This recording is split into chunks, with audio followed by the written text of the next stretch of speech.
Alright, so in this video we're looking at geometric sequences. So we'll get started right away. This right here, 2, 10, 50, 250, that is a geometric sequence. Geometric sequence is basically like an exponential sequence. So each term after the first is found by multiplying the preceding entry by 5, right? So if we take, we find 10 by taking 2 times 5, we find 50 by taking 10 times 5, we find 250 by taking 50 and multiplying by 5, right? So therefore there is a constant ratio between these terms, right? And that is 5. This type of sequence is called a geometric sequence. The ratio of consecutive terms is called the common ratio. So the ratio between here and the ratio between here and the ratio between there, that ratio was 5, right? And so that's called the common ratio. In a geometric sequence, the first term, T1, is denoted by the letter A. Okay, same thing as arithmetic sequences. The first term is A. Each term after the first is found by multiplying the previous term by the constant ratio R, and this leads us to the general formula. So A is the first term in the sequence, right?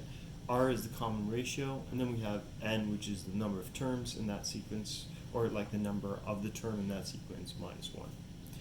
We're just going to go ahead and use this formula quite quickly. So example 1. Given the formula for the nth term of the geometric sequence, write the first 5 terms. Well, this is fairly straightforward. So Tn, so T1, I don't even have to like insert like 1 minus 1, that's 0, I know that given the formula, this right here represents my first term. A, in this case, is 5, so T1 is 5. T2 would be 5 times negative 2, 2 minus 1. So 2 minus 1 there is 1. Negative 2 to the power of 1 is just negative 2. Negative 2 times 5 is 10, negative 10.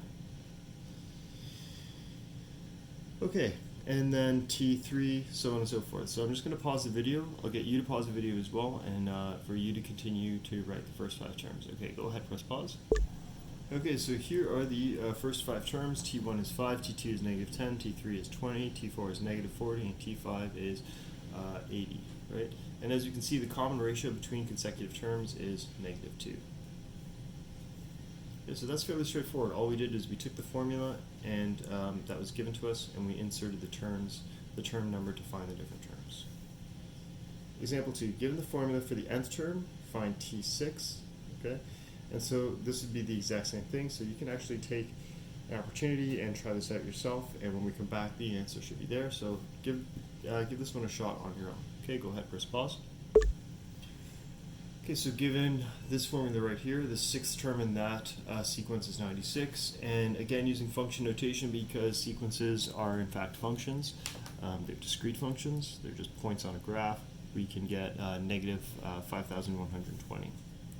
Okay, find the formula for the nth term and Tn, and find T6 for the geometric sequence 2, 6, 18. Alright, so what we're going to do there is we are going to start by looking at the first term. Alright, so actually let's just write the general equation. Tn is equal to A times Rn minus 1. Alright, so let's look at what is the first term? Well, the first term, A, is equal to 2. And what's the common ratio between these numbers? Well, let's look 6 over 2, that's equal to 3. 18 over 6, that's equal to 3. Looks like the common ratio is 3. So the common ratio between the terms is 3 and, oops. Sorry about that, so the common ratio is 3. I was writing it there for some reason. So my general formula for this sequence is Tn is equal to 2 times 3 and minus 1. Alright. And then it wanted us to find T6. So I'm just going to sub in 6. T6 is equal to 2 times 3, 6 minus 1 is equal to 2 times 3 to the power of 5, which is equal to, sorry, I'll just move that right there for you, 486. Okay, so one of the things here is you can simplify this if you wish. Again, you do not have to if you don't want to. you can leave it like this. This might be the easiest way to see it, and I'm just going to highlight that in red, because that is in fact matching the general formula. But we can simplify this using our exponent rules if you wanted to. So t sub n is equal to 2 times 3 to the power of n. And because this is n minus 1, that means that when we're subtracting exponents, that means that this was written like that. Okay? And then this is the same thing as saying 2 times 3 to the power of n over 1 times 1 over 3 to the power of 1. That's the exact same thing. And now I'm just going to switch the order. So Tn is equal to 2 over 3 times 3 to the power of n. And that will give you the exact same answer here, right? So what you could do, if you so wish, is you can put 3 to the power of 6 times 2 over 3, and you'd still get 486. Find the number of terms. So they want to find what's the value of n in this geometric sequence, and we have the final term. We have t of n, the final term, is equal to 384. Okay, general formula here is Tn is equal to a times Rn minus 1, right? A is the first term is 3, and let's look at the common ratio between this. So let's say a is equal to 3, and the common ratio is 6 over 3 is 2, 12 over 6 is 2, so therefore my common ratio is 2. So Tn is equal to 3 times 2n minus 1. I have t at n, and that's 384, so I will have to find what n is right there. So 384, therefore 384 is equal to 3 times 2 to the power of n minus 1. All right, so I'm going to divide both sides by 3. And so I should get 128, I believe, is equal to 2n minus 1. Okay, and so, one moment. What we would do here is similar to what we did in the exponentials unit. This is an exponential equation because the variable is in the exponent. So again, this is an exponential equation because the variable is in the exponent. So to isolate this variable, I have to create the same base. So 128 is the same thing as 2 to the power of 7 is equal to 2 to the power of n minus 1, right? And if these have the same base, then I can equate the exponents. So therefore 7 is equal to n minus 1, and therefore 8 is equal to n. So therefore there are 8 terms in this sequence. Okay, so what I did, let's just quickly review. I wrote the general formula. I looked at the first term, that was 3. I looked at the common ratio for R, that was 2. I inputted the last term, and then I solved for n, divided both sides by 3 to get to 128 is equal to 2n minus 1. This is an exponential equation because the variable is in the exponent, so what I have to do is I have to create a common base. 2 to the power of 7 is equal to 2 to the power of n minus 1. And then, because they have the same base, that means that their exponents have to be equal. So 7 is equal to n minus 1, 8 is equal to n. Okay, finally, in a geometric sequence, T5 is equal to 1,875, and T7 is equal to 46,875. Find the first 3 terms of the sequence, and then find Tn. Okay, so again, we have right here Tn is equal to A times R, n minus 1. And so what I'm going to do is I'm going to substitute these values in right here. So let's do for T5. So T5, I will have 1,875 is equal to A times R, And in this case, n is equal to 5, so 5 minus 1. So 1,875 is equal to a times r to the power of 4. Let's take a look at T7. T7 is equal to 46,875. I don't know what the first term of the sequence is. A times r. I know that that n value is 7, so 7 minus 1.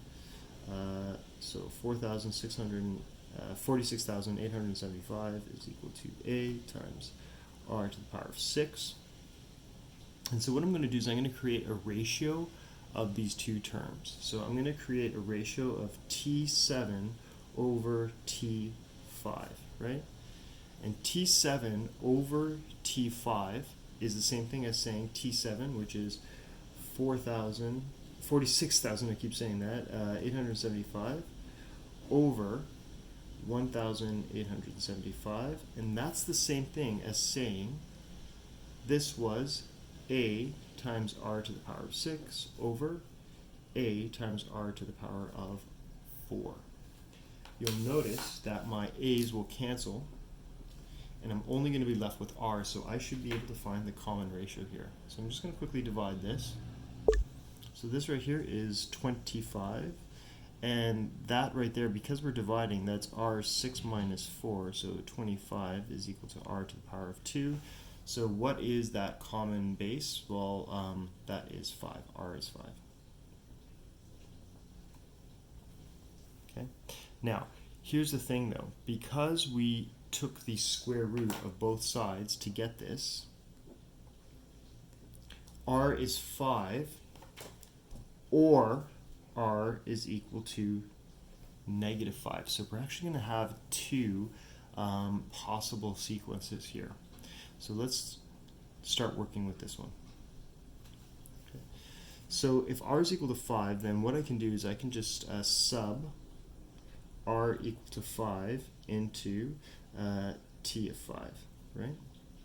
So 1,875 is equal to a times, and I know that r is 5, so 5 to the power of 4. So a would be 1,875 over 5 to the power of 4. A is equal to 3. Okay? And so if r was 5, then this general sequence would be given as Tn is equal to 3 times r, in this case was 5, n minus 1. Now, if r was negative 5, we're going to sub r is equal to negative 5 into t of 5.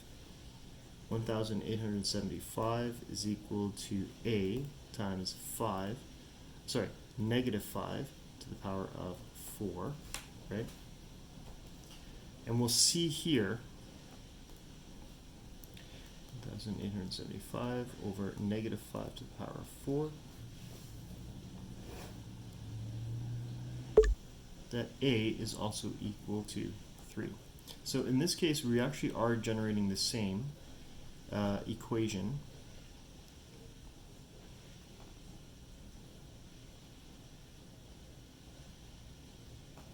Right here, or a similar equation rather, right? Because the first term is 3.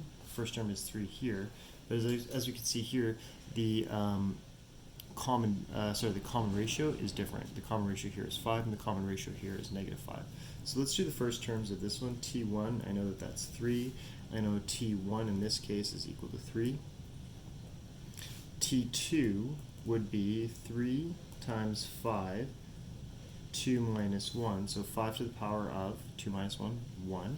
So in this case it would be 15. However, in this case, we have 3 times negative 5. 2 minus 1 is, I'll just write it out, 3 times negative 5. 2 minus 1. 2 minus 1 is 1. Negative 5 to the power of 1 is negative 5, so that's equal to negative 15. Do you see this? We have generated two different sequences because this is 3, 15. This will always be positive. This one, however, will go from positive to negative to positive. So 2 to the power of 3. 3 times 5, 3 minus 1. So that's 5 to the power of 2, which is 25 times 3, that's 75. Okay, 3 times negative 5, 3 minus 1. And then same thing here, negative 5 to the power of 2, well, that will become positive 25, and that will go to 75. Right? So even though the equations look pretty similar and they have the same first term, they will generate different sequences because this will be 3, positive 15, positive 75. This will be 3, negative 15, positive 75, and the next term will be negative, then the next term would be positive, so on and so forth. So therefore, there are 2 possible sequences in this case as a result of this situation right here, which causes us to find 2 different common ratios. Okay, great. Thanks for watching.